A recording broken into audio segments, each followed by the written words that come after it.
Good evening, everybody, and welcome to The Real Review Live. This is our fifth TRR, The Real Review Live broadcast, and I think it's the third one I've done, and Bob's done a couple over in New Zealand. Welcome to the participants, of which there are at least 150 that I'm aware of who are online right now. So I hope you've got a bottle of something in front of you. Even if you haven't been able to find one of the wines we're having tonight, open something so that you can taste along with us and just pretend. A Cellar Door to Door is our facility where you can click on the name of the wine in the Real Review app. If you want to buy it, it'll click you through to the winery cellar door and you'll be able to buy it that way. It's an interactive format tonight, so you can ask questions, and we'll taste two wines at a time, or one after the other, but every two wines we'll stop and take a couple of questions. So please do send a question in if you feel inclined to. Otherwise, just sit there and enjoy, and we will get stuck in.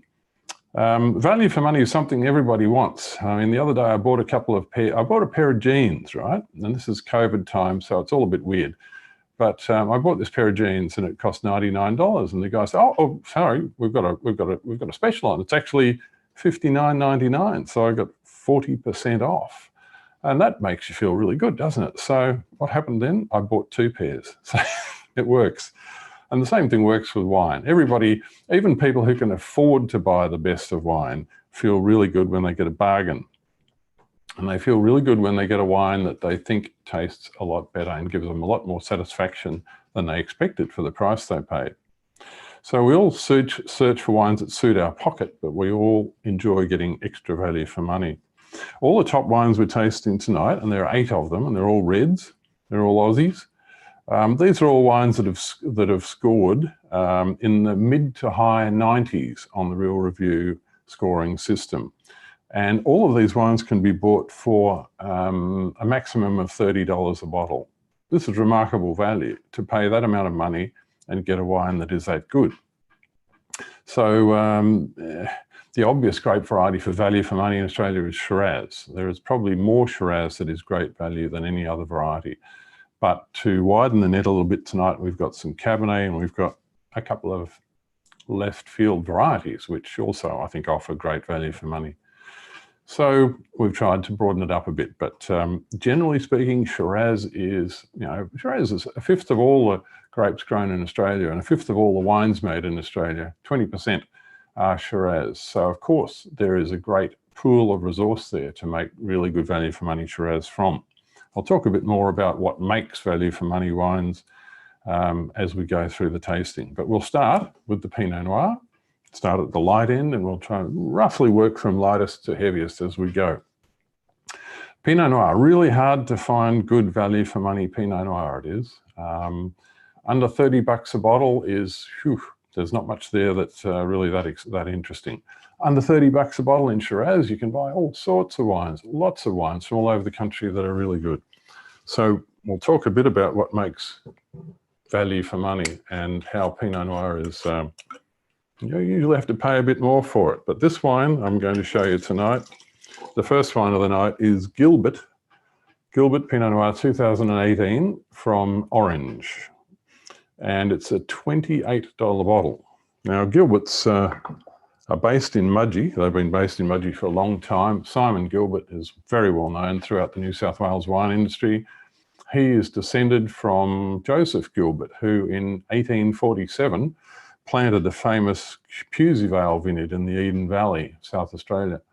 Simon, I'm not sure what happened in between Joseph and Simon, but there was quite a few generations there between them. But Simon has been doing good things in New South Wales as long as I've been in the industry, and that's a long time.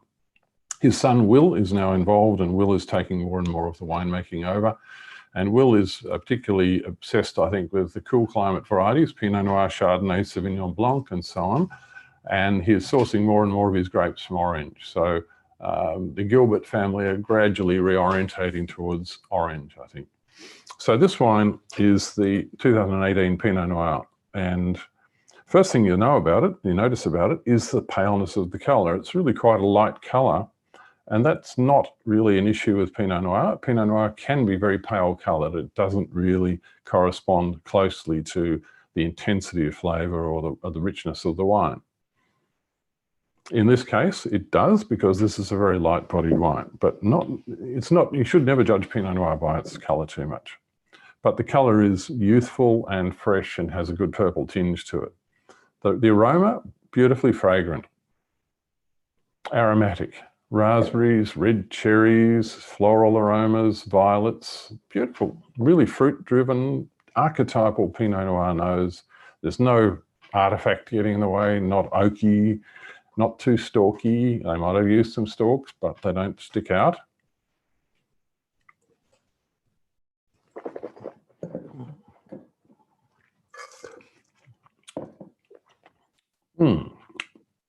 It's a delicious wine.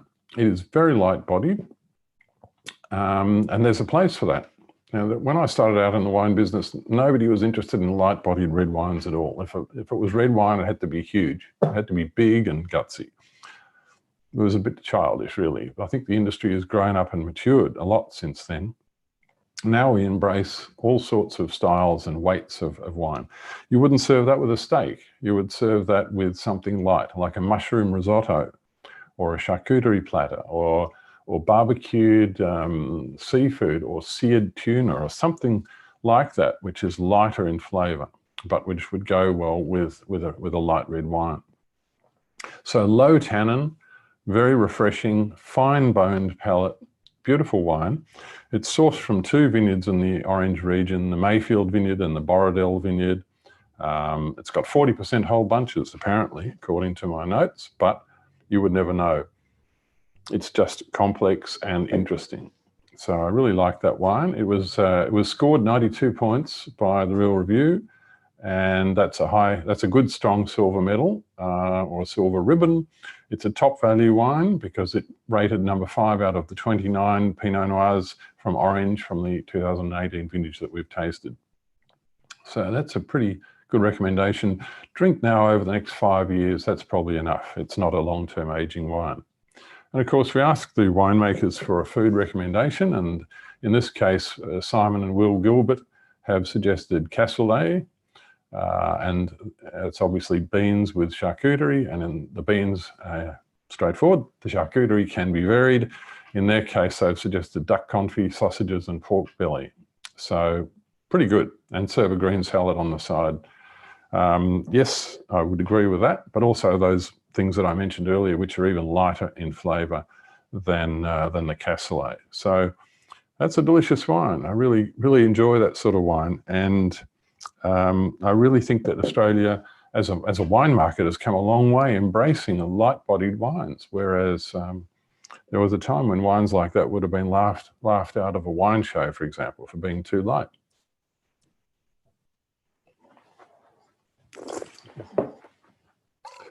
But as I've said, there's no shortage of intensity there. It's a lovely wine. Okay, let's move on to the next one. And that would be Shiraz. What we've got here is Sanguin Estate. I'll pour myself a little before I start talking about it. Different glass. And you immediately see deep purple-red colour, typical young Shiraz colour. Whoops, put the bottle on the pedestal like that, so you can see the label, admire the label. So Sanguin Estate, as the name suggests, sanguine, of course, is to do with blood. And partly, I think, probably the Heathcote region produces red wines of intense colour, great purple colours, and they hold their purple tint for a very long time. So they're sort of blood-like colours. But also, I think they named the property, the Hunter family of Sanguin Estate, named it Sanguin Estate because they dug around in some old books and found that one of their ancestors, I think it was the great-great-grandfather of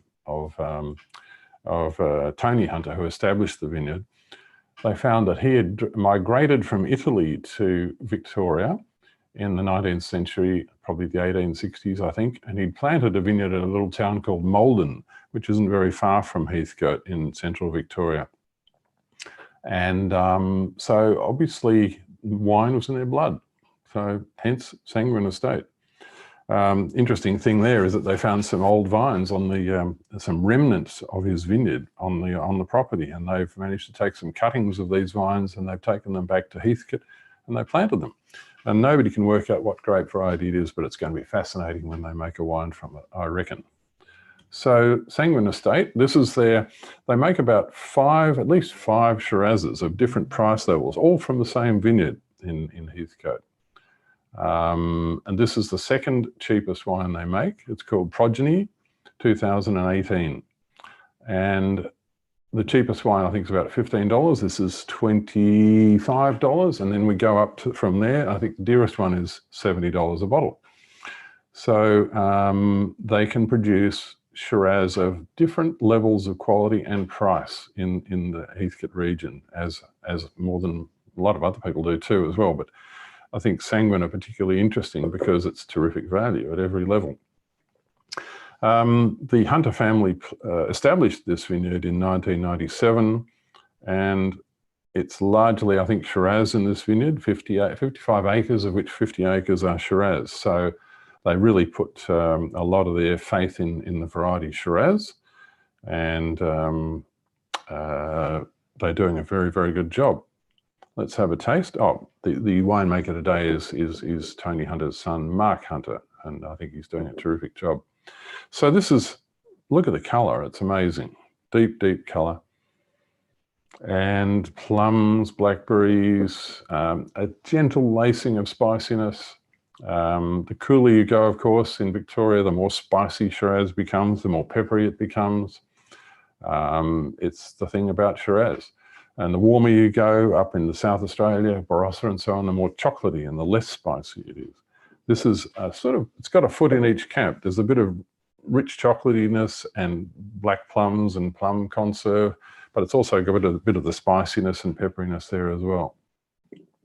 Let's have a taste.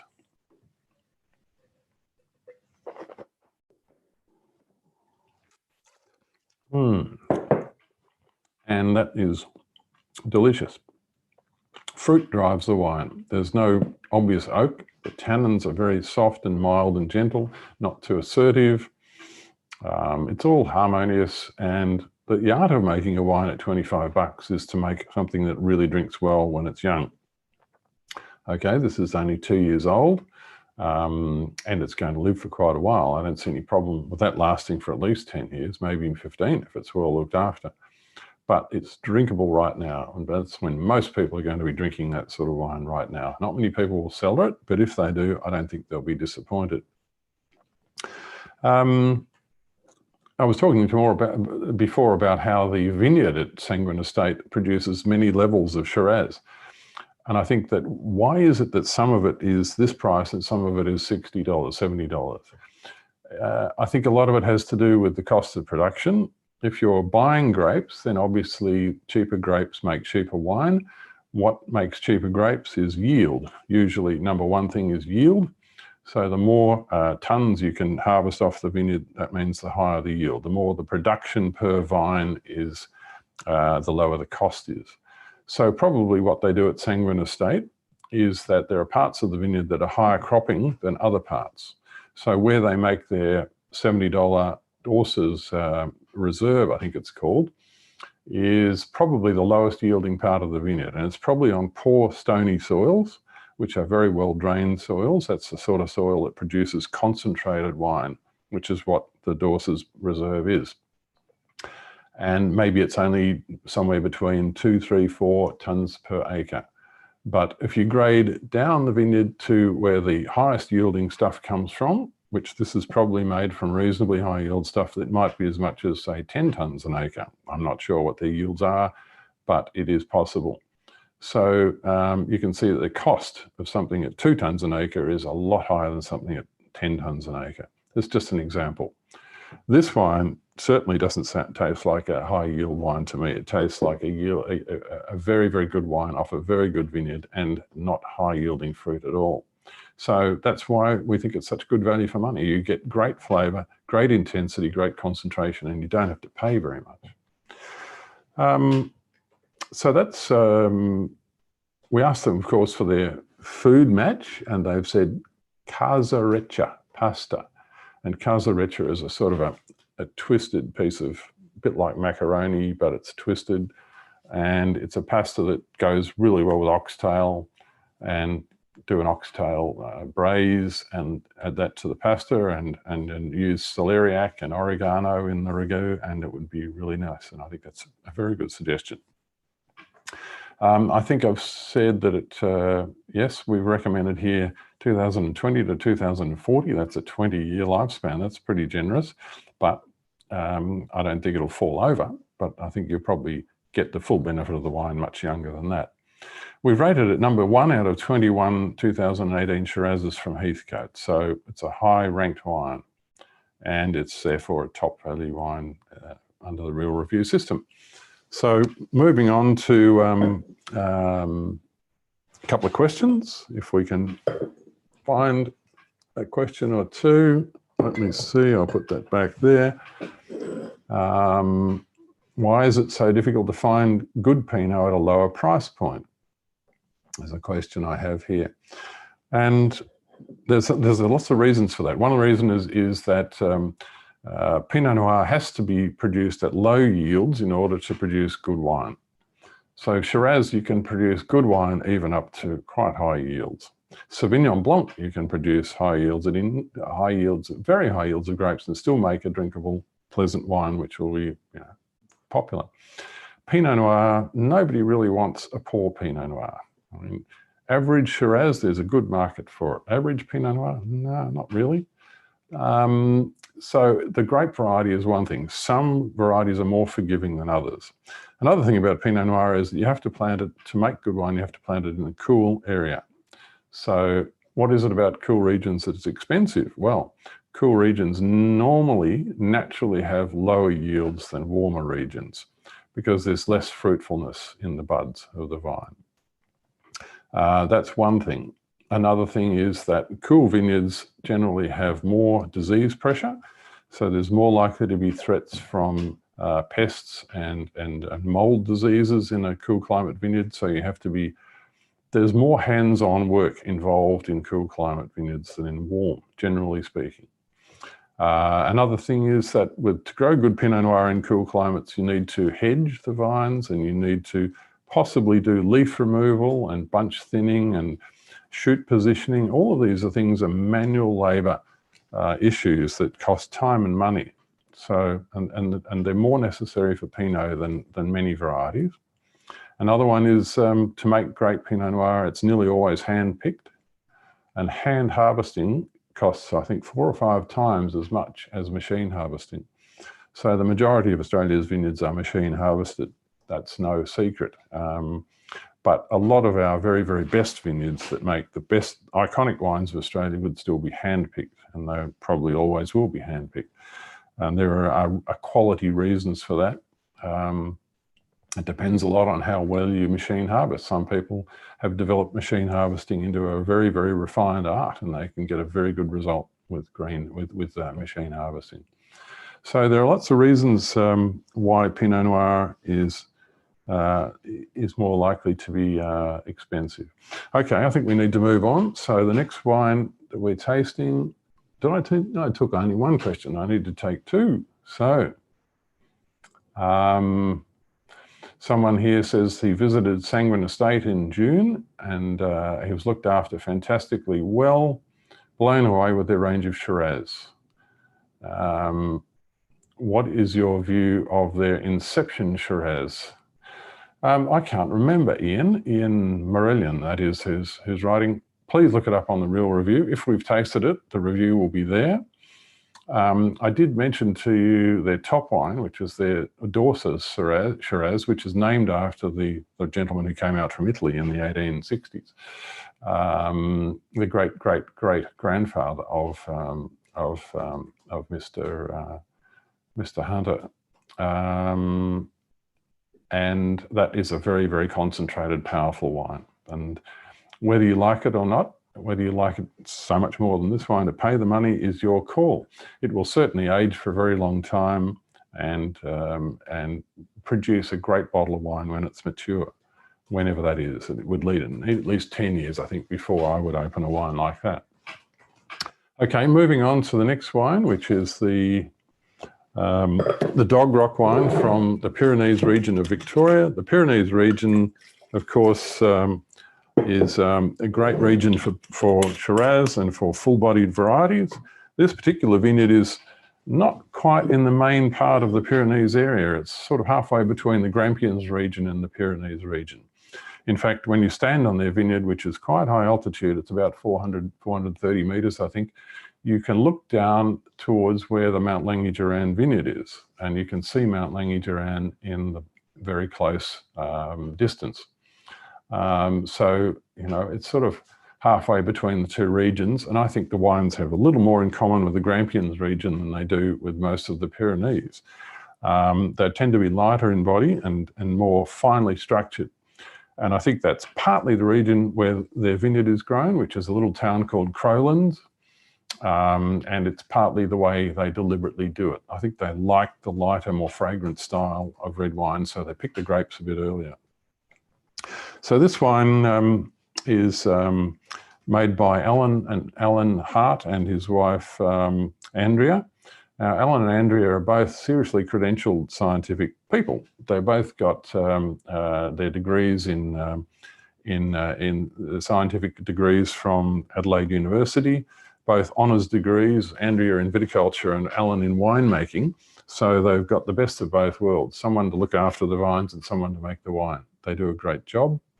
Alan previously used to be a winemaker for Seppelt's at Seppelt's Great Western, when that was still part of the Treasury group, or Foster's group, it probably was at the time.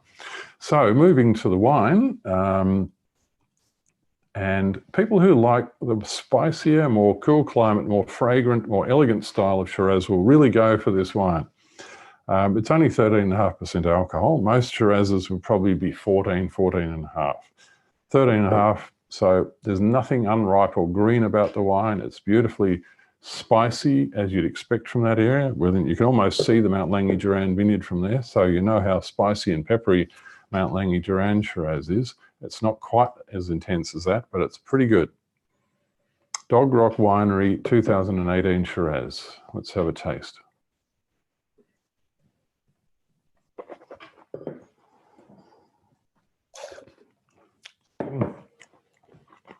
I love that wine. The spiciness, it's like opening the spice cupboard and sticking your head in the cupboard and smelling that mixture of spices that are in there. It's really hard to identify individual spices, but there's a lot of spice aromas in there. One of which is, of course, pepper, which is a hallmark of cool climate Shiraz from this area. It's not very powerful, it's certainly intense. It's not full-bodied, it's medium-bodied, elegantly structured. The tannins are fine. The length of the palate is lovely. The balance is beautiful. It's a really, really good drink. We rated that 93, and we suggested drinking it over the next 10 to 15 years. It's rated number 22 out of 97 Shirazes from Victoria in 2018. That gives it a top rank mention. Number 22 doesn't sound that high, but there are 97 of them in that group, and they're not just from that region. We're talking about Shirazes from all of Victoria. So that is a big rap for a wine that's only $30 a bottle. Boutique winery of that class for $30 is pretty rare. So I think it's a special wine. We asked Alan Hart for a food recommendation. He said slow cooked lamb shoulder with mint and cumin. Slow cooked lamb shoulder is really, I think, a no-brainer for a wine like this. It would be absolutely perfect with it. And the spice, cumin is mentioned. If you put some spice in there with the cooking meat, it will mesh nicely with the spiciness of the wine. I don't want to tip that out, but I'm going to have to. There we go. Okay, moving on to number 4, which is Plan B. And Plan B has got an exclamation mark after it. They're quite emphatic about that. So we don't know what Plan A was, but we know this is Plan B. And what I do know about these guys is they don't take themselves too seriously. I really like that. They obviously have fun. Plan B is in the southwest of Western Australia in the Franklin River region. They don't own vineyards, but they buy grapes, and it's a sort of a negotiant company. And the brains behind it is a marketing man called Terry Chepala, Chalapa, I'm sorry, I mispronounced it. And he apparently plays the bass guitar, and he doesn't try to tell us he plays it well, but he calls himself the Plan B minstrel. And the winemaker, who is a woman called Vanessa Carson, he calls her the wine juggler. So I think she's probably a bit better than a juggler at winemaking. So what do they do down there? They source grapes from different vineyards, and they do a very, very good job of winemaking. The previous winemaker before Vanessa joined 4 years ago was, for a long time, Bill Crapsley, who is one of the most experienced, best-known winemakers in Western Australia. He's retired now, but he and Terry set this vineyard up, and this property, this brand up, and did a very, very good job. All of their wines are well priced. There's nothing expensive or overpriced from Plan B. This is a Shiraz Tempranillo. So a small proportion of the wine, about 5 or 6%, is Tempranillo, but it's mainly a Shiraz, and it's from Franklin River. 2017 vintage. Let's have a taste. Not a terribly dark colour, but a good depth of colour, and lovely bright colour, translucent with a purple tinge. Beautiful fresh nose. Spices and cherries, raspberries, red berries as well as black.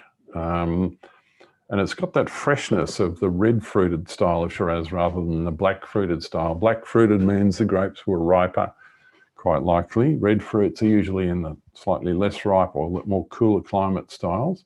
There is a bit of spice and a bit of pepper there as well, which you do find in cool regions, and Franklin River is a cool region. Lovely nose. Wow, that's a beautiful perfume. And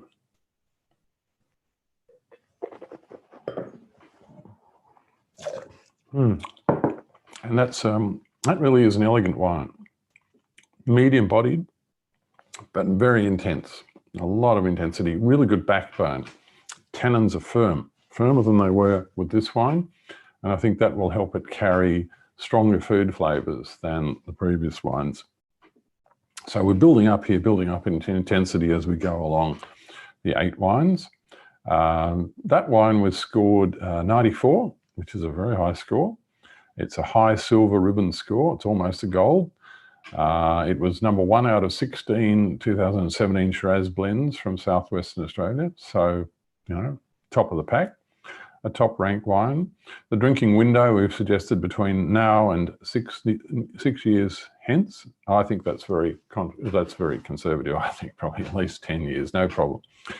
But for $23, I'm amazed at the value there. That's terrific value. So good on them. That's all I can say. Does the Tempranillo make much of a difference? I don't know, but it doesn't really matter. It's a lovely, lovely wine.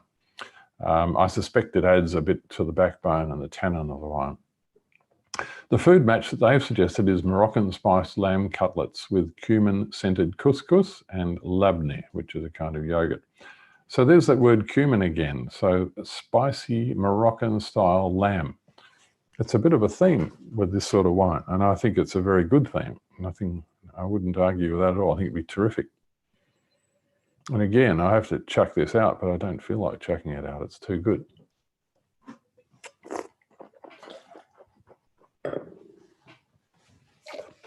Okay, so that's wine 4, and we're going to take a couple of questions now. And Mark Hunter, gosh, hello, Mark. We've just been talking about you. There seems to be a shift away from big Shiraz. Is there still a place for these big styles? Absolutely there is. And lately I've been reviewing quite a few of these, and some of them are just sensational. I mean, today I had the Amon Ra from Glaetzer. I mean, this is a really, really good example of a big Shiraz. I hate big Shirazes that are overripe, porty, dead fruit, stewy, oxidized and dull. There's nothing worse. But a big Shiraz that's fresh and intense, and I'll talk about this more when we get to the Warabilla, because that's the sort of wine that he does. There's definitely a place for those, and it's a thing overseas as well. If you think of some of the big wines that are coming out of Spain these days, like places like Priorat, they're making some beautiful big reds over there. Let me think.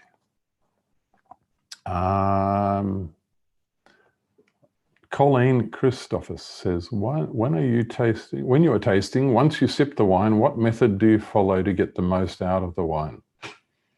Well, I'll just run through the next one when I do it. That'll be easy. I'll try and explain what I'm looking for when I taste it. There's another man who's talking rather long question. I don't want to read it all, but it's about Heathcote seems to be able to produce excellent wines below $30 a bottle. Do you feel that Heathcote is probably the best value area for high quality but good cost Shiraz, like Sanguin and like Tellurian? And Tellurian, it is the name of that Progeny, which is very good in Heathcote. I wouldn't say that Heathcote is the best, certainly not. There is a lot of really good value Shiraz and other red wine coming out of McLaren Vale, and we'll be tasting one very shortly, the Serafino. No region has a mortgage on great value for money. For many years, almost as long as I've been in the industry, and probably longer, Langhorne Creek has been one of the best value for money red wine areas in Australia. It's hardly ever talked about. Don't understand why.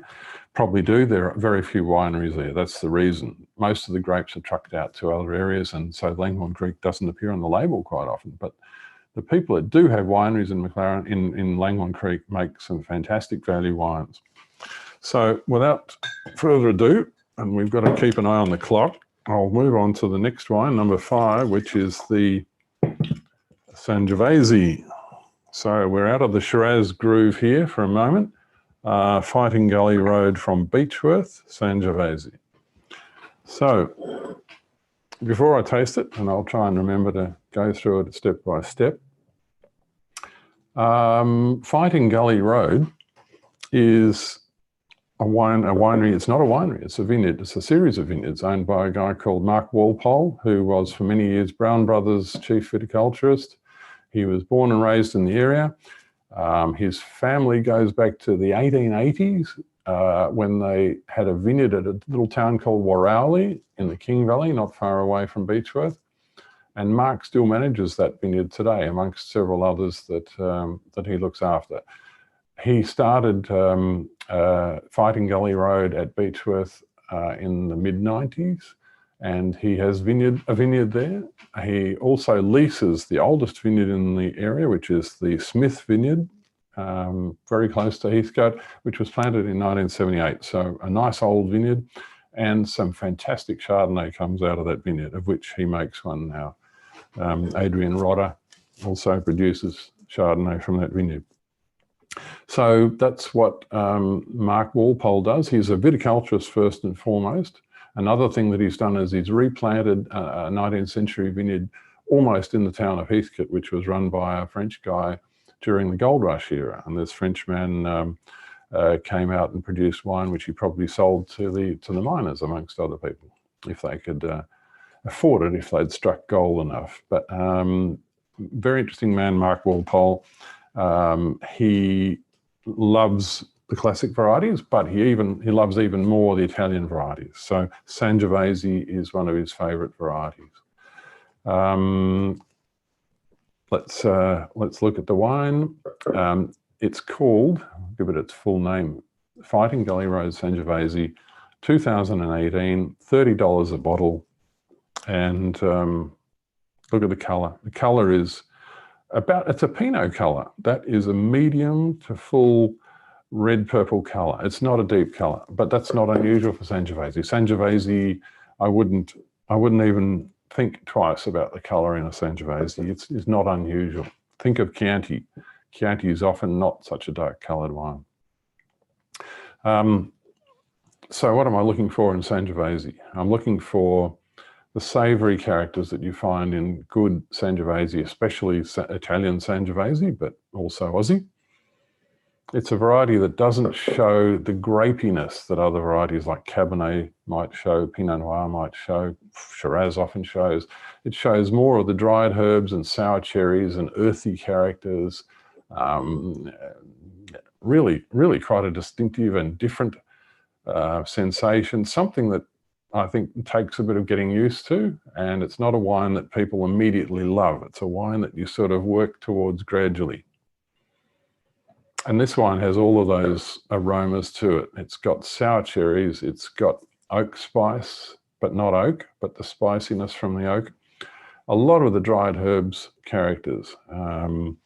In Piedmont, in Italy, they talk about balsamic, and they mean a bunch of balsamic herbs, including, you know, mint, thyme, tarragon, oregano, all those sorts of herbs, and you can smell them in this wine. What he's done is he's been very gentle with the oak to allow the fruit to express itself. And there's not much point making varieties like Sangiovese unless you allow the grape to express itself. And that's what Mark has done here. Have a taste. So yes, to go back to that question before, I've said what I'm looking for in Sangiovese. And I've said, I think why it appeals to me. It's very fragrant, very complex, very alluring. I could sit and sniff that for some time without getting bored.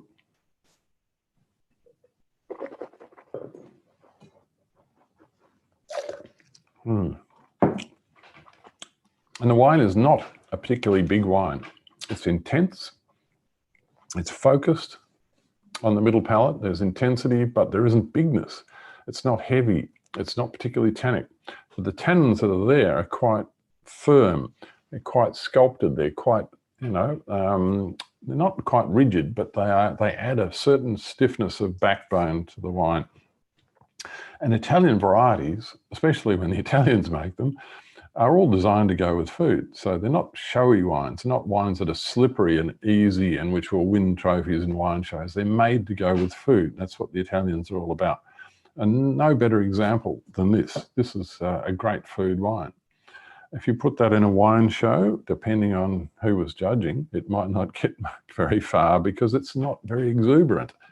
But the more you sip and sniff a wine like that and have it with food, the more you'll understand how good it is.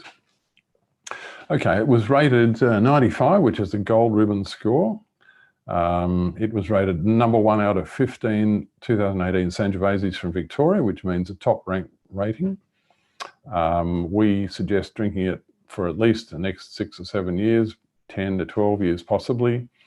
A really, really good value wine. And the food match, Mark Walpole himself suggests wild boar ragu with pappardelle. Well, Mark has obviously spent too much time in Italy, more than is good for him. Where do you get wild boar over here? I'm not sure. But he also says game meats, any kind of game meat. Could be venison, guinea fowl, or the like. And then add to that some polenta and a bit of grana padano grated over the top, and there you have it, exclamation mark. Sounds delicious. No, question mark, exclamation mark. That's Mark Walpole. I totally agree with him. I think that's the sort of thing that would go really well with this wine, but you could have something with mushrooms. A mushroom risotto would even be really good with this, but even better if there was some protein and some meat in there. Gorgeous wine, and a really different wine to everything else that we're tasting tonight. Okay, $30. God, ridiculous. Now, next wine is Serafino. Now this wine, talking about value for money from McLaren Vale, this is outstanding value for money. And for quite a few years now, I've thought this is a really, really, it's a benchmark value for money wine from McLaren Vale. McLaren Vale more famous perhaps for Shiraz and perhaps Grenache and GSM blends, but Cabernet can be really good in the hands of people who know what they're doing. Another Italian connection here, Steve McGleary is the name of the man who owns it. He came out from Italy in the 1960s with his father, and they planted a vineyard in McLaren Vale, and they started a winery called McGleary. Eventually, they were given an offer too good to refuse. They sold it to one of the big corporate wine companies, and they no longer own the name McGleary. So what do? They set up another one. Steve has set up another vineyard and winery called Serafino. And Serafino is his real name. It's not Steve. Steve is just what, your Aussie-fied name, I suppose. But Steve is probably retired by now, I think, and his daughter Maria runs the show. And their long-standing winemaker is a guy called Charlie Wish.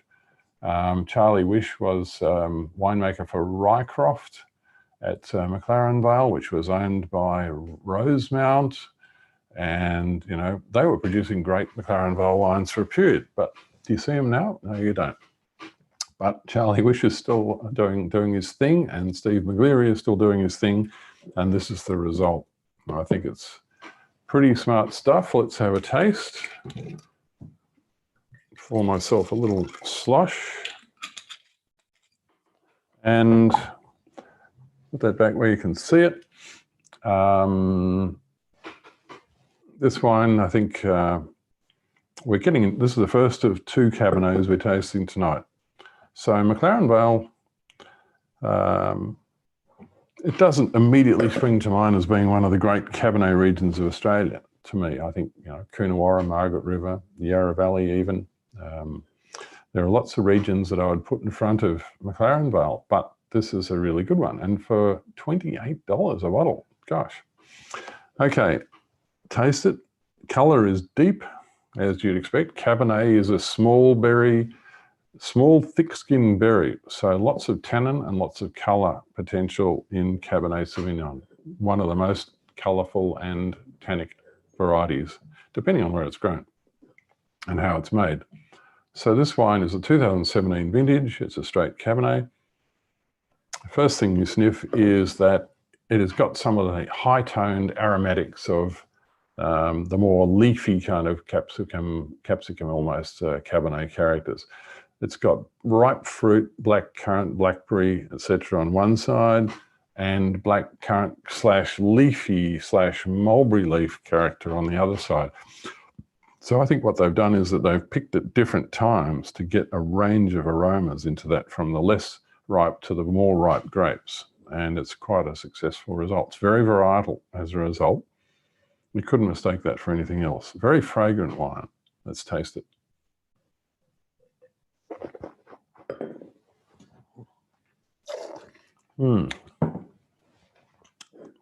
People who like Cabernet, and strongly varietal Cabernet, elegant Cabernet, and don't want to spend too much, why go further? Amazing. It's not a big wine. It's certainly medium to full bodied, but it's not this big, rich, extractive wine that you can find in McLaren Vale, especially some of the Shirazes. They're so opulent and so fruit sweet and full of flavour. But this is very different. This is a stylish, elegant, more reined back style of Cabernet, but it's got good intensity, good length of palate. The tannins are fine. They're not clunky, coarse tannins. I'm pretty impressed with that wine. Excellent. And I think that we need to take some more questions, because we've gone 6 wines so far. Let me see. Mark Hunter again has said, Tempranillo, does it have a future here? A great variety, he thinks. Does it have a future here? Totally agree that it has a future here. I'm a big fan of Tempranillo. It's one of the great Spanish varieties. Of course, it's, I think, the most planted red variety in all of Spain. It's grown in many regions in Spain. It's very adaptable. It's kind of like the Shiraz of Spain in that sense. And it is astonishing that it's taken Australia as long as it has to discover Tempranillo, because we've got so many regions where the soils and climate suit Tempranillo, but it took us ages to get it here in any sort of quantity. And again, I mentioned McLaren Vale. There are some ripping Tempranillos. Stephen Pannell, for example, makes a beauty.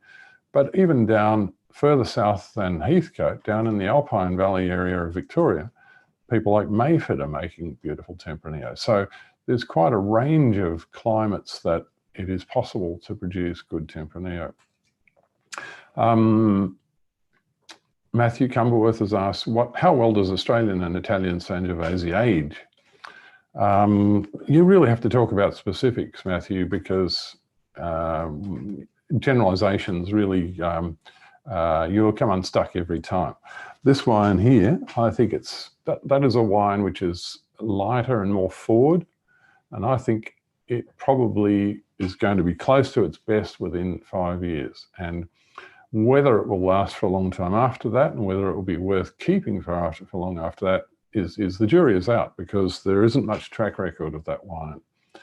But if you look at something like Coriol in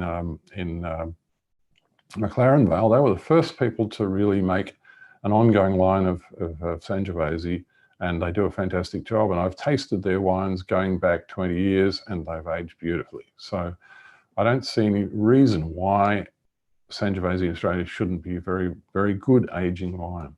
It depends on the wine, and as always, it's easy to know in hindsight. Track record is the best judge of how long wines age, and Coriol, one of the few people that has a track record that you can look at. How many questions was that? I think I've got one to go. Edward Jarvinan has said, you mentioned big and extracted. Is the bitter note in some big wines due to over-extraction? Oh, that's a really interesting question, which you don't have time to go into in detail. Is the bitter note in some big wines due to over-extraction? In other words, they worked the skins too hard during the fermentation and extracted too much bitterness out of the skins and the seeds of the grapes. Yes, it can be. But there's also an interesting thing that happens between alcohol. Wines that are high alcohol and have a lot of extractive tannins, the alcohol tends to accentuate the bitterness, and possibly vice versa. So there's something weird that happens in high alcohol wines which are extracted, which can give ferocious bitterness. Yeah, it's a real thing. Okay, moving on to second Cabernet, which is Penfolds. And we all know what Penfolds' history is. This is one of the oldest, most distinguished wineries in Australia, established in 1844. So 176 years old this year. I think they celebrated the 175th last year. And they have a bigger range of great, high-priced, super expensive and super great red wines than any other country in Australia. So I don't need to tell you that Grange is their famous wine at nearly $1,000 a bottle. And then they step down bin 707, bin 389, RWT, St Henri, and so on, down to the bin numbers, and finish up at Coonaunga Hill, which is under $20 a bottle. And they do it all really, really well. This is the Max's Cabernet Sauvignon. What is Max's? Max's is a brand that was only started about 4 or 5 years ago. And I think what happened is that bin 28 and bin 128, both Shirazes that have been made by Penfolds since the 60s, started by Max Schubert. They've all gone up, crept up in price and in quality over the last decade or so, and they've left a bit of a vacuum. So they created the Max's brand to fill that vacuum, and they've done it very, very well. And of course, it's named after Max Schubert. Max Schubert was Penfolds' legendary winemaker, who had, I think, 27 years as chief winemaker, finishing in 1975. He was simply a winemaking genius, Max Schubert. He was an exceptional human being. I was fortunate enough to spend quite a bit of time with him and writing his story. And of course, Penfolds, of course, they keep talking about him and creating wines to commemorate him and doing the right thing. And the only thing that's wrong with this wine is it's probably a bit cheap. You should be naming a more expensive wine after someone like Max Schubert. But who's arguing? It's $35 a bottle and quite heavily discounted quite often, like most of the cheaper Penfolds wines are. So you can find it quite a bit cheaper than that if you shop around. But it's a lovely wine, and I don't quibble with that price at all. I would pay $35 for it. There's a Cabernet, Shiraz, a Cab Shiraz, and a Chardonnay in the range, and a Pinot as well. So this wine is a blend of regions. So it's not about regionality. It's about the variety, and it's about Penfolds style. So one of the legacies of Max Schubert was to create not only all those great wines with all the famous bin numbers, but to create the Penfolds style of red wine. And that is a style that still continues today, especially the top wines. But a little bit of that style, I think, is present in all of the Penfolds wines, not so much in the cheaper wine like Coonaga Hill. And oak is very much a part of that style, but this wine is less oaky than most Penfolds wines. So it's really the fruit doing the talking.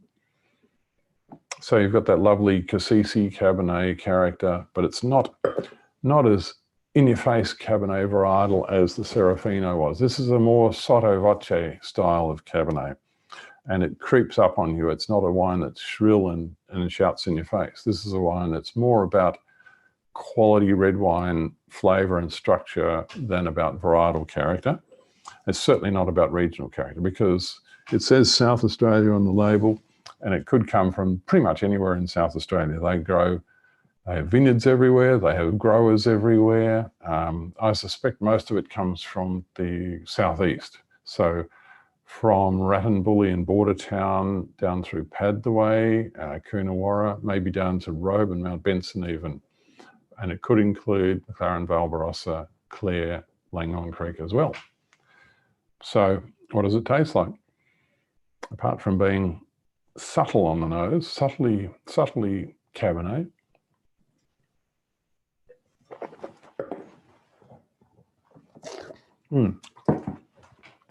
Full-bodied, but not nearly as big as, say, a Bin 407 or even especially a Bin 707, which are the two higher ones.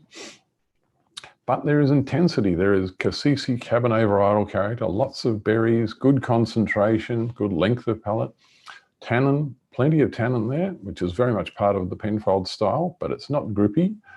Have that with a piece of steak or any kind of strong cheese and you wouldn't notice the tannin. They would be swallowed up by the proteins in the food.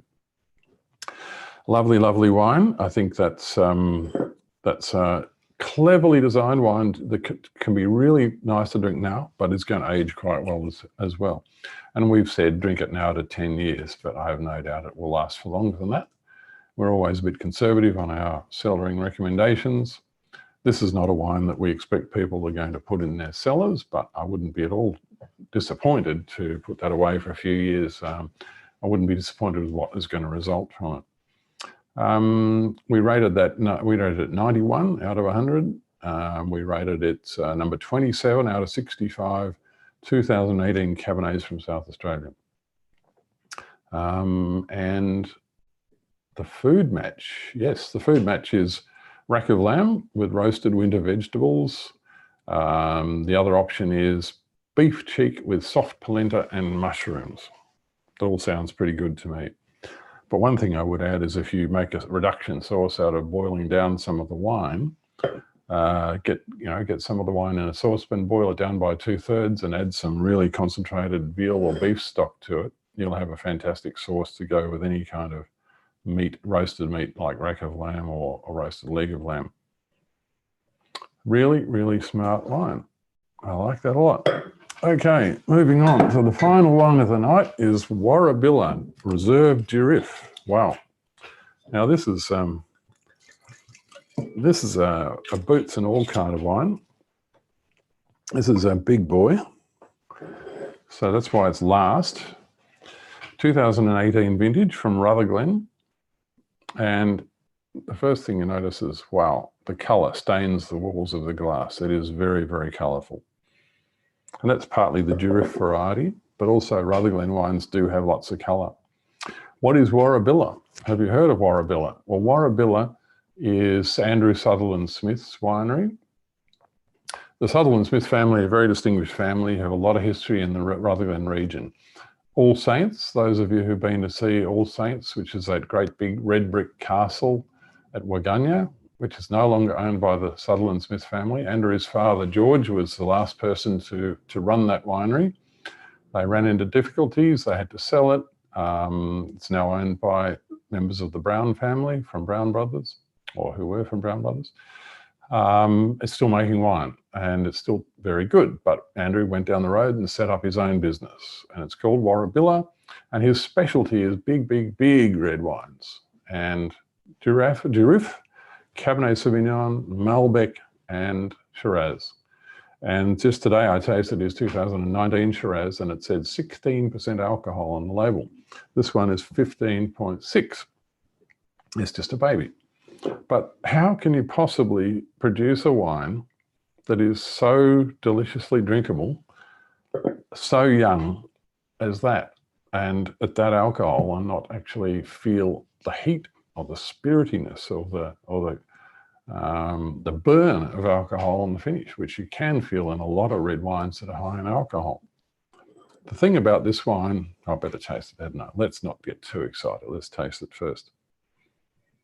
As you'd expect, 2018, Durif, which is a deeply coloured variety, and Rutherglen, which is a big, big wine area with lots of colour, lots of body, lots of tannin, huge colour, inky glass staining purple.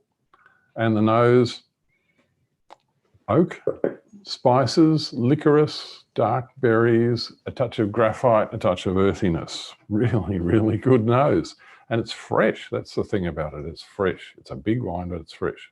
Let's taste it.